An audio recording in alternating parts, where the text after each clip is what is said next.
This episode of Divine Providence, the podcast, is brought to you by Cactus AI, the best essay helper for students.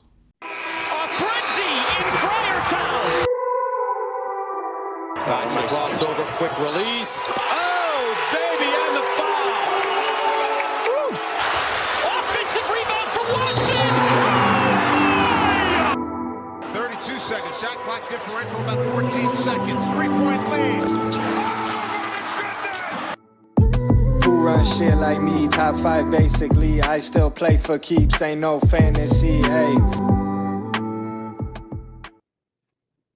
Ladies and gentlemen, welcome to episode 15 of Divine Providence. A lot happened. A lot went on over the past weekend or week or so. A couple program notes. Number one, we unfortunately will not be showing our faces on this episode. So sorry to disappoint everyone that tuned in for that on YouTube. But we should be back pretty soon with the visual aspect. A lot happened, like I said. Guys, how we feeling? Mac, how we feeling? What a beautiful day it was in Friartown, January 25th, 2025. Beers were flying. F-bombs were thrown around left and right. It was a brisk day in Providence, Rhode Island. It was rivalry season, and in a season that hasn't been as competitive as we would have hoped thus far, it was good to feel that competitive fire and see, peak Friartown in action. Yeah, I agree. Eduardo, how about you? How you making out over there? A lot happened Saturday, but most importantly, big win. Took down Benedict Arnold, so can't complain. Well said. Very well said. Thankfully, the Providence Friars did beat the Georgetown Hoyas in a basketball game, which there was a basketball game, believe it or not. I know there was a lot leading up and a lot after. We're going to talk a lot about the basketball game. Unfortunately, I'm sure a lot of people have tuned into this episode to hear about the incident that happened with AMP Security and myself. The very sad, very nasty incident. Unfortunately, I will not be really delving into too much detail with the incident because I have been advised not to. So we're not going to really talk about that too much. So I'm sorry to disappoint the folks that tuned in for that sole purpose. But I wanted to let you know early so you don't waste, an hour of your time listening to not hear what you want to hear. So as for the basketball game, the Friars are now 4-0 versus Ed Cooley. That's pretty good. Yeah. I mean, listen, when Ed Cooley comes to town, you want to win. There were nasty people after the game, but there was also a nasty man on the sideline across the way from Kim English. And his name was Ed Cooley. Obviously, we talked about him last episode and how everything played out and why that game meant so much to us as a fan base. And it was a very important win. And like I said, you got the vintage crowd in the dunk. That game meant a lot to obviously not only like us and people we talk to, but thousands of people in the Rhode Island area. It's just a big game, and whether PC's top 10 in the country or they're struggling to get their first win in the Big East, this game's always going to mean something. And it was beautiful to see the Friars come out on top. Yep, absolutely. And we got a little vindication here for Eduardo, who is a Syracuse fan. Georgetown did beat Syracuse earlier this year, so little vindication. This one was personal for this podcast, obviously. And Georgetown, I will say a couple nice things about Georgetown. Thomas Sorber is a very, very good basketball player and a very good athlete, as well as Micah Peavy is a very good basketball player, an elite defender, and I could definitely see both of them having a good future in the NBA, especially obviously Sorber. The That's it. That's all the nice things to say about Georgetown. The crazy thing about that, though, those are their two best players, and they're both more than likely not going to be at Georgetown next year. I mean, PV definitely not, obviously, the last year of college basketball, unless they do change the rule. And Thomas Sorber is, right now, he's like a top 15 pick. So, I mean, those are your two biggest difference makers. Probably neither of them will be at Georgetown. So if this is Georgetown's big resurgence, they don't even really look like they're going to make the NIT at this point. Again, a lot of season left. Things could change. Hell, they could win the Big East tournament. But there's a really good chance Georgetown takes a dip next year, which would be a little funny. Finally you kind of like have a resurgence, and then now you lose Sorber and Peavy, and what, you're back in the basement.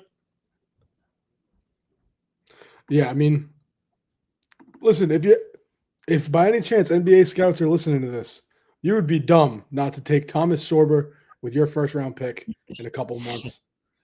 Get him on a roster as soon as humanly possible. Great player. Someone pick him up. And again, that's the only nice things I'll say about Georgetown. Thomas Sorber, I didn't realize this. He didn't come off the floor on Saturday. He had 25 and 15. Didn't come off the floor. He gave Kreese problems. He gave Osman problems.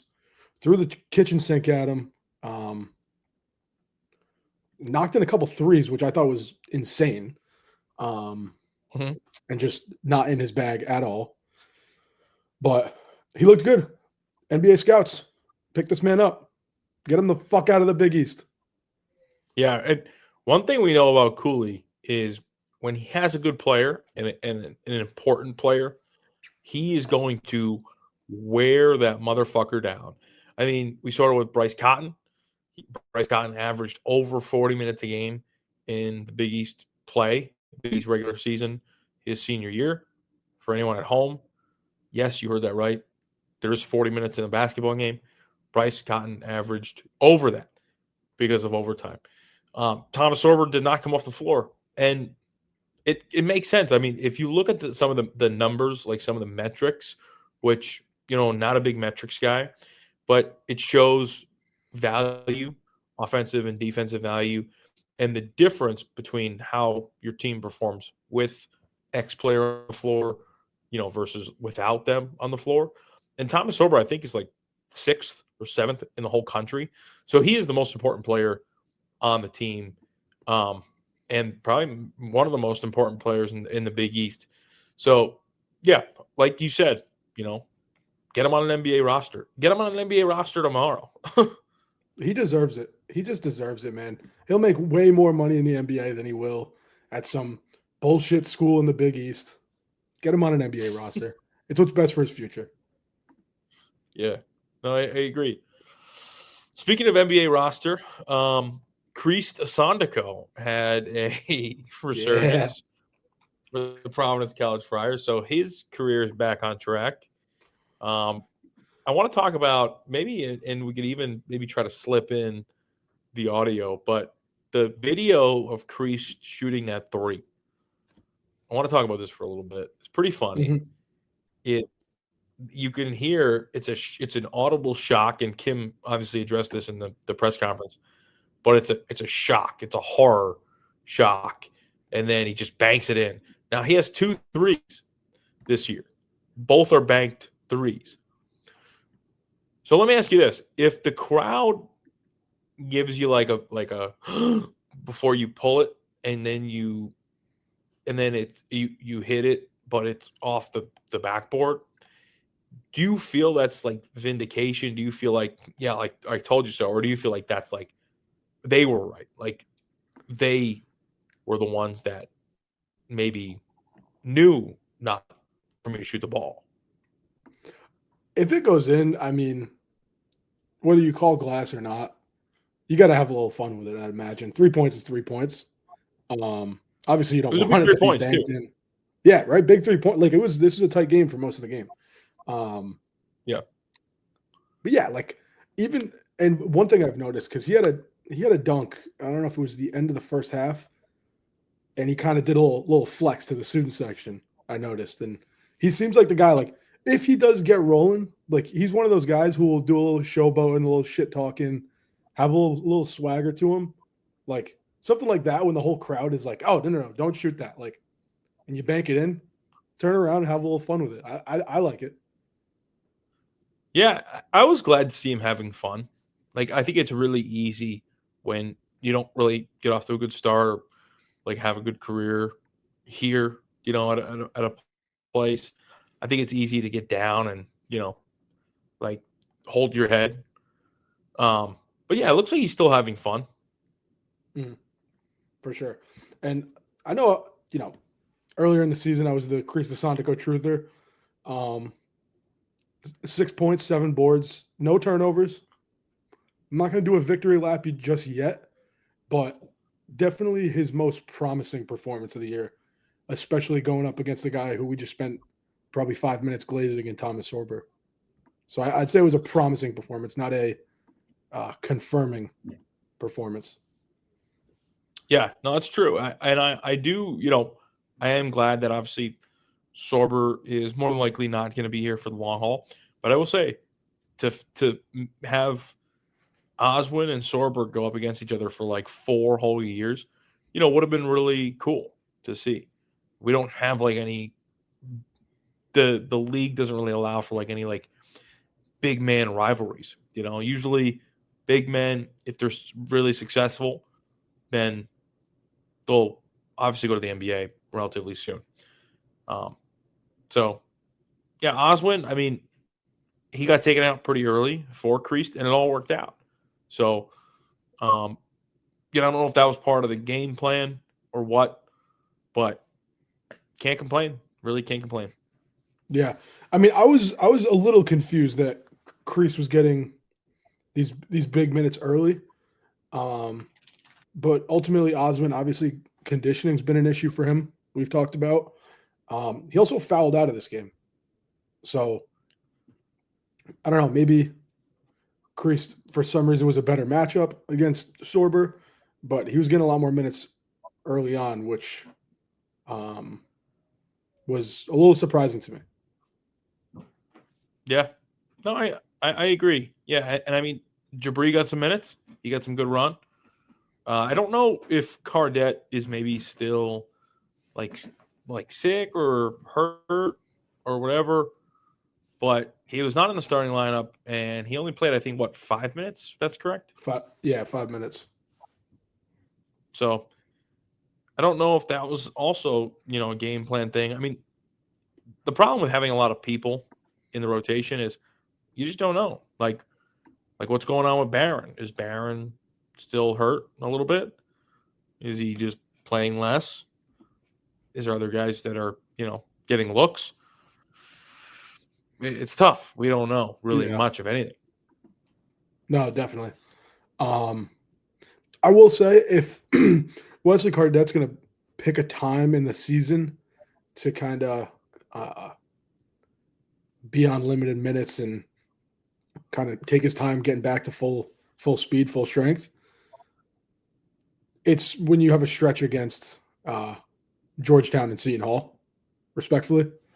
Obviously a week between the Villanova game and the Georgetown game, missed the Villanova game. So, I mean, you're talking 2 weeks of time for him to get right. And obviously looking a little farther ahead, you got St. John's on Saturday. So that's kind of the game you want him up and ready for. Definitely. Yeah. I agree. I mean, that's going to be it's going to be a tough road trip. Obviously Seton Hall isn't, a great team by any means, but it's a Big East road game. So you never know what can happen. And then you have St. John's as well, it's a little bit of a gauntlet of a schedule, these next 2 games, just because you're, playing 2 road games in the Big East. So get right for those. The other thing I want to talk about too is Georgetown's backcourt. So, a lot in the offseason, a lot of talk about Epps and Malik Mack. I think both of the players at their best are good offensive players, but overall, I'm not really impressed necessarily with either of them with really much of anything on a basketball court other than just, kind of like being a naturally gifted scorer. I think they're undersized. They don't really defend particularly well. I'm not really impressed with Georgetown's backcourt, despite all the things I heard going in. Yeah, I mean, obviously, it's no secret on the defensive end. Like, they're not gonna lock you up by any means. Pierre, Floyd, and Bensley combined for 40. So any night you can get that, that's a good thing. Where Mack and Epps kind of make up their ground is obviously scoring the ball. Malik Mack hit a big three, I believe, in the first half. Jaden Epps obviously just has been known to be a scorer. But they shot a combined 5 for 23. And I don't know, that could be an off shooting night. That could be, Kim English game planned well for the two of them. Because obviously Sorper and Peavy did a lot of the eating for Georgetown. But I don't know, like I genuinely think it was a crowd thing. I said last episode, Malik Mack has played in emptier gyms than, a Division II Rhode Island high school team at Harvard. Like I don't think he had been in an environment like the dunk on the last Saturday in January. And I think the moment just got the best of both of them. I don't think that that's a poor assessment at all. I think you're probably right.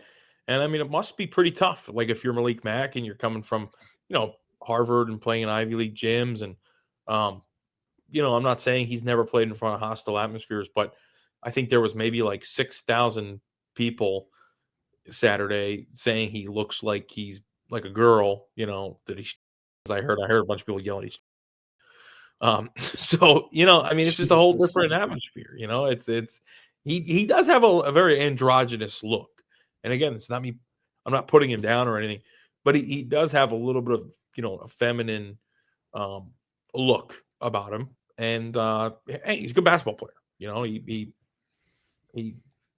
I thought he looked okay. I think he's going to continue to develop. He's only a sophomore, Yep. So, and he's not.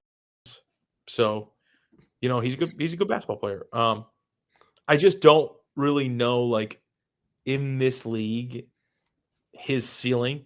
I think his ceiling might be.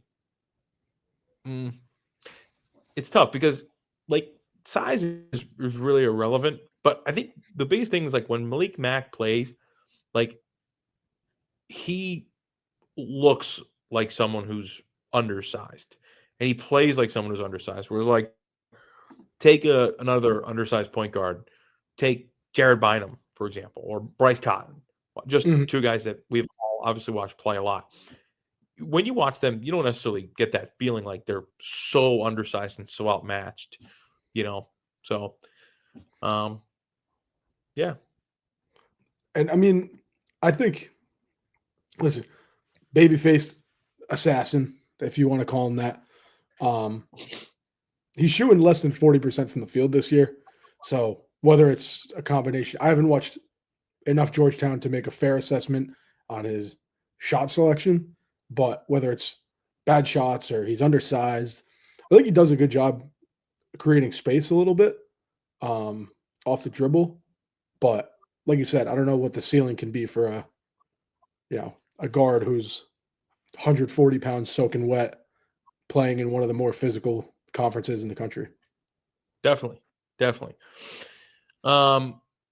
So we did have obviously a W. So that means we do have a dude of the night. Eduardo, do you have the dude of the night results?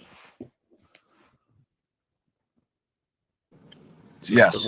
Corey Floyd won 80% of the vote. So Ben's got 5%, JP got 8%, and then Oswin got 7%. I'm very happy. I'm very happy Corey Floyd got dude of the night because I feel like we haven't talked about him enough on this show. And I don't think it's really any fault of our own, but I feel like his whole time at Providence, we've kind of been waiting for him to come along. And he's starting to, take some strides this year, especially with, a guy like Bryce Hopkins, who we'll probably talk about later, out of the rotation. Really,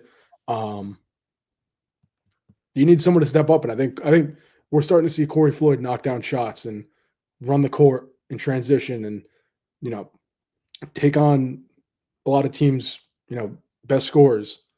I think we're starting to see flashes of the Corey Floyd that we had hoped. Mm-hmm. No, totally agree. Corey is one of those players where he, in a perfect situation, if everything is right, I think he can be a really, really good player, like borderline great player. To find a perfect situation like that is almost impossible, though. Corey has gotten significantly better since last year. So, with one more year of college basketball, I think his ceiling continues to get higher. So I think he has a very high ceiling. I just always kind of feel that maybe a little touch of inconsistency might plague, Corey Floyd for, um, being a really like a guy you can hang your hat on. Like you need a bucket, then like let's go to Corey. I don't know he'll ever be that player for Providence. I hope that's the case. I hope it's next year. I hope he stays. And if he does stay, he'll be a 30-game starter next year, and barring anything crazy. But yeah, I don't know if he'll ever be that guy necessarily. So I have his last 5 games pulled up right here. The last 4 games, he's averaging a sneaky, very sneaky, I think, 14, 5, and 3, which for a guy you don't really need to be that alpha scorer. Like, let's say clean slate, Kim has the exact roster he wants. He's planned out for months. 14, 5, and 3 from a guy like Corey Floyd. You'll take that every day of the week. And you can defend on the other side of the floor. Just laterally quick, athletic freak. 14, 5, and 3. Like, I didn't realize those were the numbers, but what more can you ask for? Definitely. You can't ask for anything more in Big East play. And those are some pretty tough games. I mean, that was at Villanova. That was against Georgetown. That was, at Creighton. So some decent opponents mixed in there. I mean, it's the Big East, right? Every game is going to be tough. If you can average 14 points per night in the Big East, then you're a good player. There's no doubt about it. I think Corey Floyd it's. I mean, think about Devin Carter, the jump that he took from his sophomore year to junior year with Kim English. So the last year, he went from I think 13 points per game to 19.6 or almost 20 points per game, and you can certainly do that. But you have to have a good situation, and things have to work in your favor. With Devin, it was, Bryce Hopkins being unavailable, so he got a lot more opportunity. The talent was always there, but he didn't necessarily have the free reign to do whatever he wanted on offense. Again, if Corey ever gets that opportunity, then it might be a similar situation, but we just have to kind of wait and see. Mm-hmm. Yeah, I mean, and honestly, in a perfect world, you don't ever need to be in a situation where you have to ask Corey Floyd to just, on a random night, hey, you got to be the guy. You got to, go for 20. You're putting up 20 shots tonight. I don't know if Kim will ever ask him to do that, but, for the role we need him to play right now, though, he's starting to come along, and a very good complementary piece to a team that can contend in the Big East. Ideally next year. Yeah. Do you think both Corey Floyd and Jaden Pierre will be back next year? I would like to imagine. Obviously you want them to stay. They've been with the program for 3 years now. Finish where you started. They're 2 guys who I feel like are pretty universally liked throughout the fan base as well. So emotionally, yeah, you want them to stay. And a lot of the time, your best gets are the guys you keep. So I think Jaden Pierre can come along and become that alpha scorer if you need him to be. And Corey Floyd, like I said, if you want to contend in the Big East, there are very few better complementary pieces. 3-and-D guy. He's obviously proven that he can score the ball more. I hope he stays. Jaden Pierre in particular, I don't know if maybe it's just a vibe thing for me, but he just feels like someone who Corey Floyd's not as outspoken. He's not really doing the press conferences or anything, but Jaden Pierre just feels like a guy who wants to be here 100%. I know there's speculation, when Cooley left, he was in the portal for a second, but he feels like a guy that really wants to be here and truly loves Providence. For sure. And hopefully that is a reason for Bryce to stay, because it does seem like him and Bryce are really close friends from what I've heard. That's what people say. Who knows? But maybe that will be a deciding factor for Bryce to, give it one more go with the Friars. So obviously if you're listening, news did come out. Bryce Hopkins, done for the year, red shirt. We all expected that, obviously. So now it just kind of becomes a game of, is he going to come back for another year? What do you think? Do you think he'll be back, or both of you guys? How do you feel? Eduardo, where do you stand on this? Because I definitely have some thoughts, but I want to hear where you're at with the Bryce saga. Did anyone see the video he's posted on Instagram today? Yeah. I saw someone talk about it. I haven't seen it. It looked very promising that he was coming back. So I'm hoping – I'm not going to speculate anything, but I'm really hoping he comes back next year. Let's see. Yeah. I mean, I definitely want him back. The video, I don't know if I got that same vibe. I think the video is more like, him. It's like a never give up kind of situation. I think he could change his mind like 100 times between now and, when the transfer window officially closes, So I don't think anyone really knows what's going to happen, because I don't think he really does. It's really too early to tell. I mean, someone could just shove him millions of dollars right when the portal opens and he just leaves like that. But we'll see what happens. I really hope he stays, though. Like you said, Leb, I think he could change his mind a million times between now. When does the portal close? What is it, May 1st or something? To opt into the portal. Somewhere in May. At least it was last year. Yeah, he could. I mean, he could flip flop a few thousand times.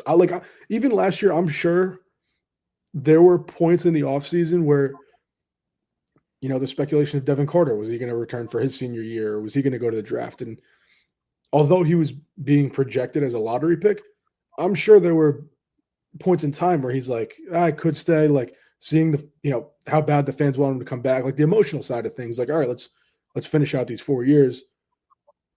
You flip-flop either way. And it could change with, a gust of the wind. I will say, and obviously there was speculation over a month ago at this point. I mean, when Bryce wasn't playing, like, is he going to leave? Is he going to transfer? He's going to redshirt. He doesn't want to be here.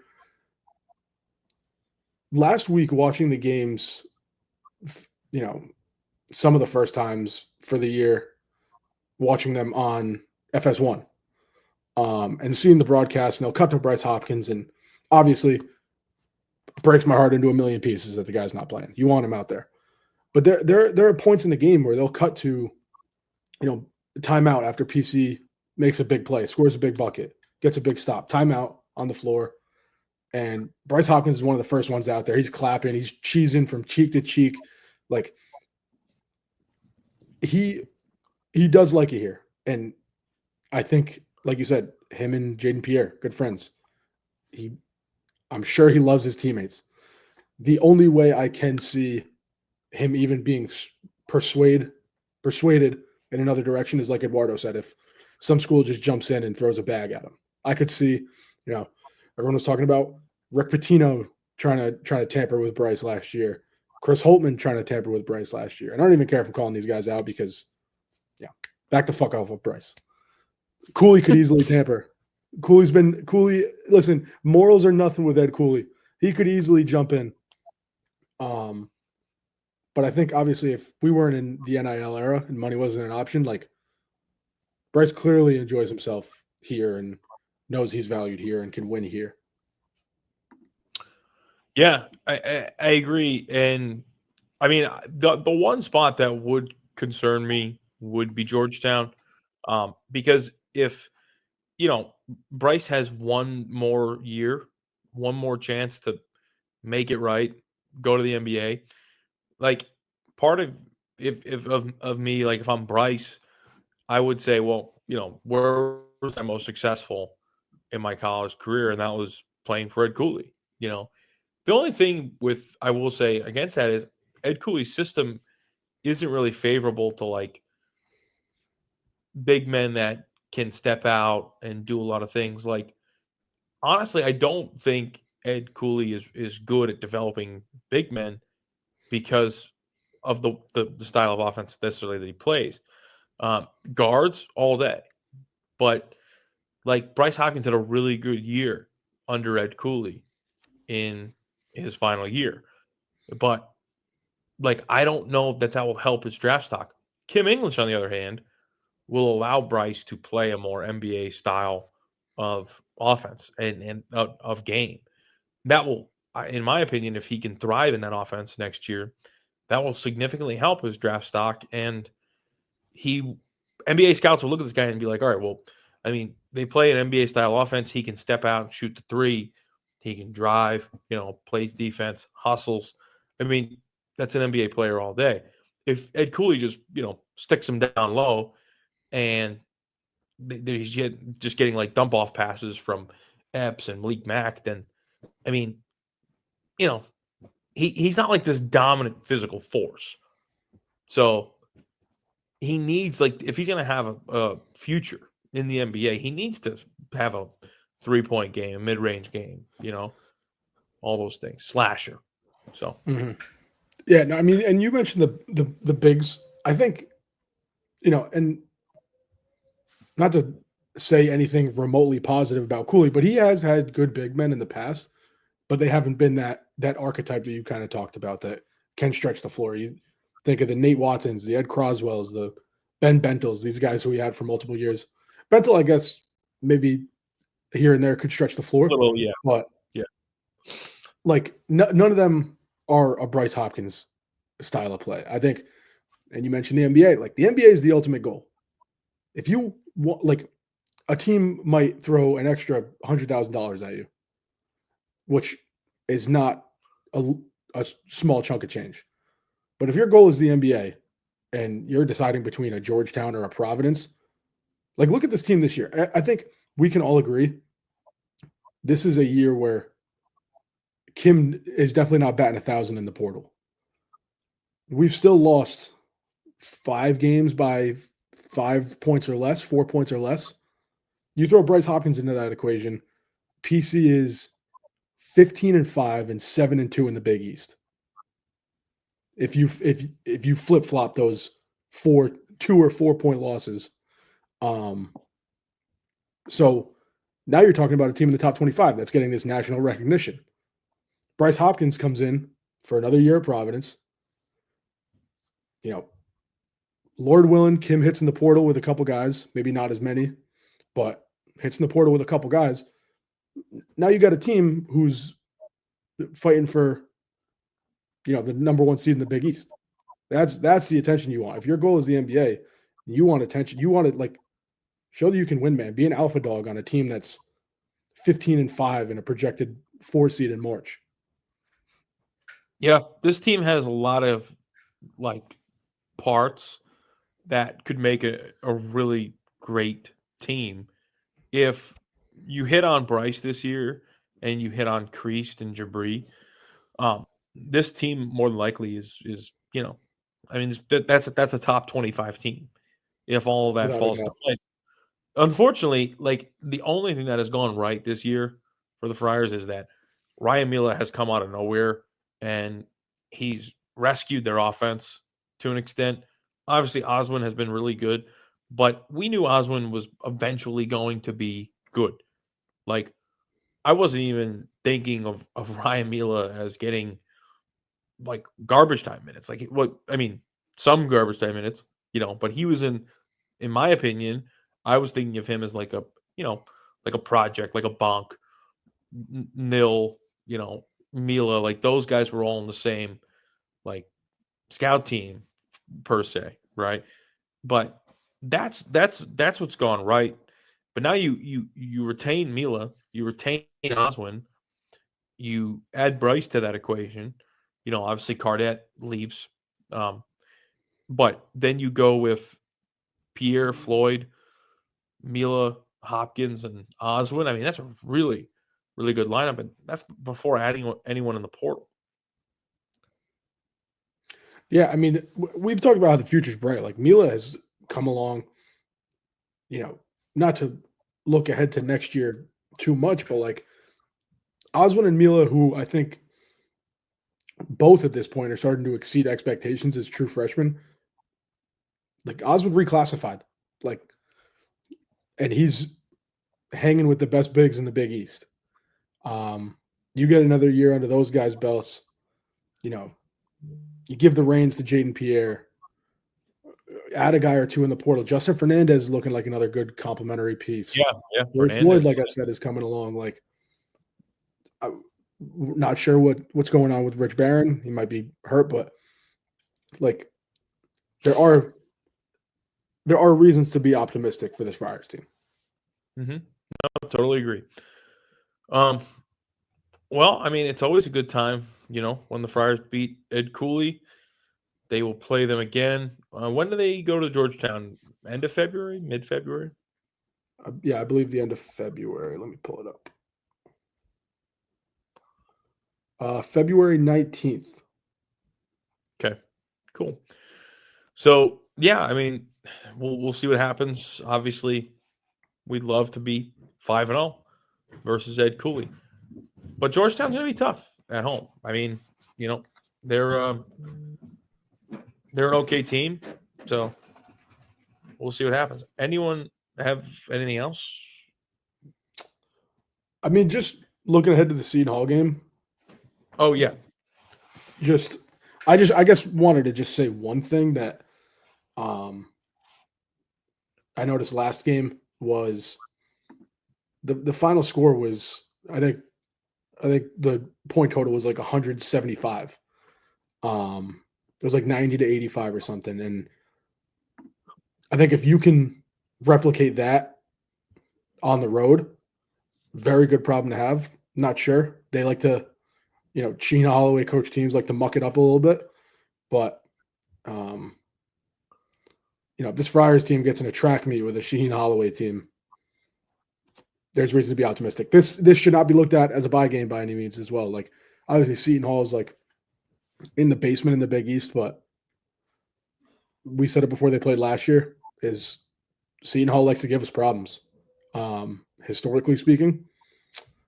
So this is not a bye game by any means, but if the offense can click like they did last time they played, I don't see why the Friars can't win big. Yeah, no, I agree. I mean, Seton Hall is one of those teams where you kind of hang around, you hang around long enough, and hopefully they make a mistake, and it basically gives you the game. So I think it'll be interesting. We'll see. Hopefully there's some Friar fans there. We usually travel okay to West Orange or Newark. Is the game in Newark, or anybody know where it is? I would imagine it's in Newark, but also one thing I've noticed, New Jersey as a whole has some of the weirdest town and city names, I think, of any state. Yeah, they also have a lot of like township this, township that, big township guys. So our Tuesday night's game is at the Prudential Center. Okay. So yeah, so that'll be interesting. Should be a good game. And then we got St. John's, and we'll talk. We're gonna drop another episode after the Seton Hall game. So rapid fire kind of. And again, there's going to be a time where I talk about the events a little more in detail. Unfortunately, that wasn't going to be tonight. So sincerely apologize for letting everyone down. I know you guys are looking for good content, but it's just, unfortunately not going to happen tonight. But please keep supporting me. Your support means a lot, and that's all I got to say, really. Yeah, I guess just to add on, I obviously don't want to get into it too much, but just to add on to that, like, keep supporting Leb. Like, this is obviously is a messed up situation. I don't agree with a lot of the things that transpired. But I think PCBC has proven, you can make waves. I've said before a million times, like, this is the best fan base in the country, and one city, one heartbeat. Go to bat for your guys. PCBC can make waves. Yeah, I think we've learned there's there's power in numbers. We have numbers, and that leads to just having power. So it's definitely going to be an awkward situation for security staff next game. There's going to be a lot of upset people, which I totally understand, and everyone has a right to be upset. So I get it, and I appreciate, like I said, all the support. So, Eduardo, you got anything you want to add before we sign off here? Yeah. Just want to say thank you to everyone who has been liking, retweeting everything on the Divine Providence Twitter. We appreciate it. Yeah, big week for engagement. I think that was awesome to see. I don't know. I just something about a rivalry, man. This obviously the show is named after the documentary highlighting the nasty events that took place at the hands of Ed Cooley. So naturally, people want to see content slandering Ed Cooley, and Friars are 4-0 against him. So I mean, we've had all the reasons in the world to keep the foot on the gas as far as hating on Ed Cooley. Yeah, it's going pretty swimmingly so far. So, and there will be a day eventually where Ed comes in here and maybe gets a win. But I like where we're starting off. 4-0.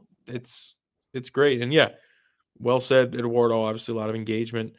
Twitter account, people just engaging, and it's great. We love the fans. We do it for the fans. We do this for fun. It's not, this is just something we just like to do. So, it's all for you guys. Also, I do want to add, I did win the poll. So, oh yeah, you did. You did win. Yeah, we do have to mention that you did win. I personally, I think it was very rigged, of course. I don't think I've won one yet. I think I'm the only one that hasn't. I think you each have one. I think you're 0-2. I will say though, on second glance, because at first I thought maybe it was a little bit of a runaway with my team. I think where my team falls short is, Kadeem Bat's a good player, but I mean, I'm maybe a little bit outmatched, like defensively, big man wise. Horkler and Bats, they're not really the necessarily the toughest guys in the world. So, I mean, I think Mac maybe I would say if I could redo my vote, I would probably give it to Mac. I think if you just swapped Noah Locke for Cartwright, I think that's fair. The Cartwright snub pissed some people off. For sure. I just needed shooting, man. I needed shooting, and got to give it to my main sniper. I will say, Eduardo's team, I didn't realize until we were making the graphic, but Eduardo's pulling on the heartstrings of PCBC because he's got the entire 2022 Friars starting lineup and Bryce Cotton. So yeah, definitely played into the ethos for sure. And who doesn't love Bryce Cotton? So well said. Right. It's definitely the 2022 Magic plus Bryce Cotton. I mean, what more could you ask for? Which is fair. I mean, that's the most successful Friar team of my lifetime, 2022. So, and then Bryce Cotton is the best Friar of my lifetime. So, or at least since I've been a fan, I mean, him and Gomes are close, obviously, but yeah, it was good. I'm glad Eduardo got the dub. Mac, maybe next time you're due for something. But we had almost 700 votes, I want to say. Yeah, like Eduardo said, awesome engagement. Like, we'll definitely have to do more in that realm. We're obviously kind of limited with Friars related stuff, but any suggestions? I know we put up a tweet earlier asking for suggestions, so if people like it, we'll keep doing them. Agreed. Well said. All right, we good? Yes, sir. Okay. Go Friars. Go Friars. Beat Seton Hall.